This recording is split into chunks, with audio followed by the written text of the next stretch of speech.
आज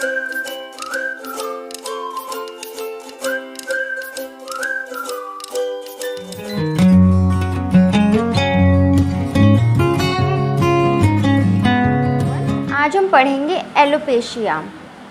alopecia in general होता है हमारे स्कैल्प से बालों का झड़ना।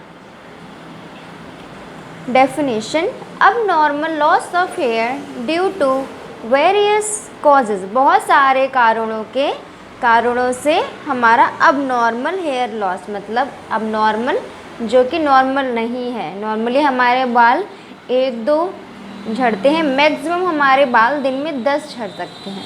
इससे ज़्यादा, बहुत ज़्यादा क्वांटिटी में हो जाते हैं तब वो अब नॉर्मल कहलाते हैं। अब इसके सिम्टम्स क्या होते हैं? There are 4 varieties of alopecia, namely. Alopecia की भी 4 तरह की वेराइटीज़ होती है, मतलब हर तरह की वैरायटी में अलग तरह से बाल झड़ते हैं, तो अलग अलग वैरायटी के हिसाब से उसके सिम्टम्स भी अलग अलग हैं। तो सबसे पहली है एलोपेशिया सेनाइलिस, एलोपेशिया प्रीसेनाइलिस, तीसरी है एलोपेशिया एरेटा, फोर्थ है एलोपेशिया एडेनाटा। तो अब हम इन चारों के बारे में पढ़ेंगे एक एक करके। सबसे पहले पढ़ते हैं alopecia senilis. This is loss of hair coming on with the advance of age which occurs between the age of. तो सबसे पहले हम इतना पढ़ लेते हैं कि ये जो हेयर लॉस है, जब जैसे जैसे हमारी एज बढ़ जाती है तब शुरू होता है ये वाला हेयर लॉस होना। It occurs between the age of 40 and 50।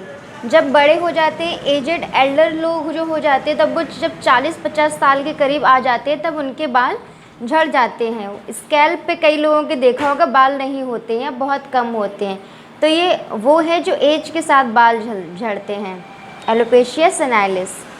And more frequently in man, और ये कंडीशन एलोपेशिया की मोर फ्रिक्वेंटली मैन में, आदमियों में देखने को मिलती है। देखे होंगे बहुत सारे आदमी आपने ऐसे जो एल्डरली होते हैं, एजेड होते हैं और उनके सर पर बाल नहीं होते हैं या बहुत कम होते हैं। It is usually preceded for years by canities. It begins usually upon the crown of the head. ये मतलब धीरे धीरे करके सालों में बाल झड़ने शुरू होते हैं, और ये सबसे ज़्यादा मेनली बाल कहाँ के झड़ जाते हैं? क्राउन एरिया के, सर के बीच में। देखा होगा कि चारों तरफ थोड़े थोड़े से बाल हैं, बट हेड के बीच में बाल नहीं हैं। The hair becoming at first thin, dry, lustreless and turning grey. अब हेयर कैसे झड़ रहे हैं? सबसे पहले वो पतले होंगे, उनको जब हम टच करके देखेंगे बहुत पतले होंगे, ड्राई हो रहे हैं, सूख रहे हैं आपस में। ड्राई होने की वजह से बाल सही से कॉम्ब नहीं हो पा रहे हैं, एक दूसरे में उलझ जा रहे हैं, बिल्कुल स्मूथ नहीं है, लस्टरलेस नहीं, शाइनिंगनेस नहीं है, और ग्रे टर्न हो जाएंगे। तो ये ऐसे करके स्टार्टिंग होगी बालों के झड़ने की। The area of baldness spreading symmetrically as the disease advances.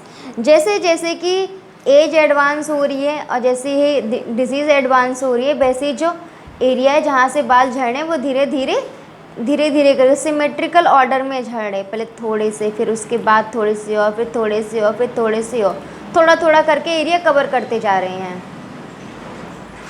The scalp becomes smooth, shiny, sometimes oily. अब वहाँ से बाल चले गए हैं, लेकिन जो स्कैल्प है वहाँ की वो कैसी होने लगी? स्मूथ, चिकनी, शाइनी। सरफेस जो है स्मूथ है, शाइनी है, और समटाइम्स ऑयली, वहाँ पे ऑयल सिक्रेशन भी होगा। तो ये जो है पहला टाइप ऑफ एलोपेशिया का है जो एज के साथ होता है, मेनली मोस्टली मैन में होता है। Pathology: the loss of here is caused by a gradual atrophy of the skin and subcutaneous tissue from which the hair follicles lose their vitality and also atrophy। अभी इसकी pathology क्या है hair की, कि क्यों बाल टूट के गिर जाते हैं? जो सबसे पहले जो हेयर के फॉलिकल्स हैं उनकी एट्रोफी हो जाती है, मतलब जो फॉलिकल जो बालों को अटैच करके रखते हैं, बना कर रखते हैं, वो धीरे धीरे टूटने लगते हैं एक एक करके। और जो बालों की सबकुटेनियस टिश्यू होती है उनकी भी एट्रोफी हो जाती है, स्किन की सबकुटेनियस टिश्यू की, स्किन के सबकुटेनियस टिश्यू की और बालों के हेयर फॉलिकल्स की एट्रोफी हो जाती है, जिस वजह से दोनों चीज़ों के एट्रोफी की वजह से जो बाल है वहाँ से झड़ के निकल जाते हैं। The disease no doubt begins in the nerve and blood supply which owing to the atrophic process is soon cut off। अब इसे बता रहे हैं कि ऑब्वियसली नो डाउट जो डिसीज़ शुरू कैसे होती है, मतलब जो नर्व्स बालों की तरफ जो नर्व्स जाती है उनसे जो ब्लड सप्लाई दे रहे होते हैं, जो ब्लड सप्लाई हो रही है नर्व्स में, तो वो जो ब्लड सप्लाई है वो ही धीरे धीरे क्या हो जाती है, कट ऑफ हो जाती है।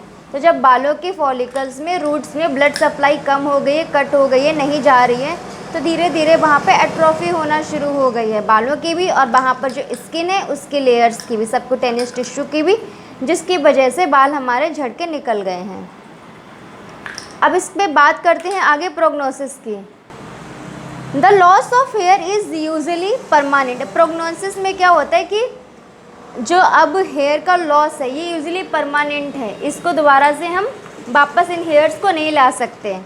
इस मतलब एज की इस स्टेज में जाके अगर बाल इस तरह से लॉस हुए हैं तो इनको हम दोबारा से नहीं ला सकते, ये इरिवर्सिबल है, क्योंकि जहाँ से हेयर फॉलिकल्स निकलते हैं वो एरिया, वहाँ की ब्लड सप्लाई ही डिसकनेक्टेड हो गई है।